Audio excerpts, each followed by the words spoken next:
Zdaj bom rekla, ko govorimo o uporabi našega davkoplačevalskega denarja, nikakor ne moramo govoriti samo o državnem proračunu. Javne finance v Republiki Sloveniji se zaenkrat odvijajo skozi tako imenovane 4 blagajne javnega financiranja, ki jih imate prikazane tudi tamle gor. Prva, največja, približno 50%, je državni proračun, naslednja Zavod za pokojninsko in invalidsko zavarovanje, ki predstavlja približno 26,5%, Zavod za zdravstveno zavarovanje, ki predstavlja približno 11,5% in proračuni občin, ki predstavljajo ostalo, torej približno 11%. Dejstvo je, da ko govorimo o porabi davkoplačevalskega denarja, bi nas moralo na koncu zanimati naše konsolidirano stanje, ne stanje vsake posamezne blagajne posebej, ampak na koncu naše konsolidirano stanje. Zdaj, kaj v bistvu, bom rekla, konsolidacija pomeni? To pomeni, in to je gor, bom rekla, predstavljeno s temi modrimi puščicami, da posamezne transakcije med temi 4 blagajnami se prikažejo kot odhodek na koncu pri tisti, se pravi, kjer denar, če lahko rečem, iz tega kroga gre ven. Se pravi, če državni proračun da občinam investicijski transfer za določeno investicijo, se kot investicija odhodek prikaže v proračunu občin in ne v državnem proračunu. Se pravi, to smo zdaj pri blagajnah javnega financiranja. Lahko kar naprej. V tem slajdu je na primeru leta 2007 so prikazani prihodki, odhodki in primanjkljaj po teh preomenjenih posameznih 4 blagajnah in na koncu tudi konsolidirani prihodki, odhodki in primanjkljaj oziroma za leto 2007 presežek v višini 90,6 milijona evrov. Zdaj, za ta, bom rekla, konsolidiran presežek je konec koncev vse eno, ali je primanjkljaj v državnem proračunu in presežek v občinskih proračunih oziroma obratno.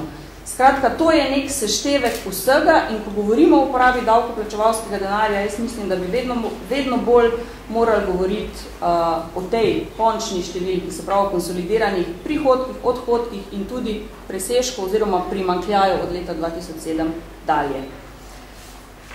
Vsi te proračuni, če lahko rečem, državni spis, ZZZS in občine se pripravljajo po načelu denarnega toka. Tako pripravljajo, kot tudi poročajo. Se pravi, da so v teh posameznih proračunih knjiženi dogodki po načelu denarnega toka. Se pravi, če do transakcije pride, potem so dogodki v teh proračunih prikazani. To posebej poudarjam zato, ker vam bomo v nadaljevanju povedali, kakšna je razlika v dokumentih, ki jih, bom rekla, pošiljamo v Evropo, pa ne samo to, tudi na vseh naših spletnih straneh, tako naših statistike in tako naprej, so te dokumenti dosegljivi. In kakšna je razlika med prikazovanjem po načelu denarnega toka, to, kar je tukaj, in po načelu nastanka dogodka, to, kar moramo Eurostatu, to je Evropski statistični urad, pošiljati. To so, bom rekla, 4 blagajne javnega financiranja. Ko pa govorimo o sektorju država, se pravi lahko naprej,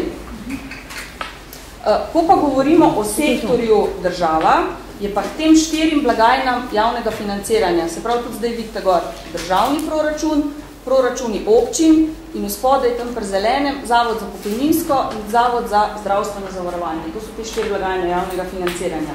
In ko govorimo o sektorju države, je treba k tem 4 blagajnam prišteti še javne zavode, javne sklade, javne agencije, slovensko odškodninsko družbo in kapitalsko družbo v enem delu in to je v delu, kjer izpolnjuje obveznosti do Zavoda za pokojninsko in invalidsko zavarovanje. Skratka, že v teh 2 terminih, enkrat, ko govorimo o javnih financah in drugič, ko govorimo o sektorju države, je razlika.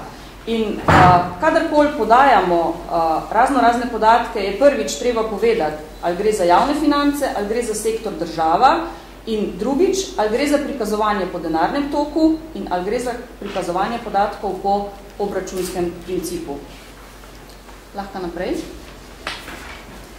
bom rekla, tudi tukaj smo vam na isti način kot prej za leto 2007, še vedno po načelu denarnega toka, prikazali prihodke, odhodke in v zadnji vrstici presežke primanjkljaje posameznih enot, ki sem jih prej naštela. In tudi tukaj, tako kot sem prej povedala, za konsolidirane bilance sektorja država in konsolidiran javnofinančni primanjkljaj oziroma nekonsolidiran primanjkljaj sektorja države velja popolnoma enako. Se pravi, ne glede na to, katera blagajna oziroma kater proračun ali pa kater ta del izkazuje presežek in kater primanjkljaj, je rezultat na koncu enak. Se pravi, tudi če bi tukaj občina ali pa če bi tukaj, samo primer, imel Zavod za zdravstveno zavarovanje na mest 65 milijonov presežka nič in bi v državnem proračunu bilo zato 65 milijonov več presežka, bi bil na koncu rezultat konsolidiran še vedno 49,6 milijona evrov.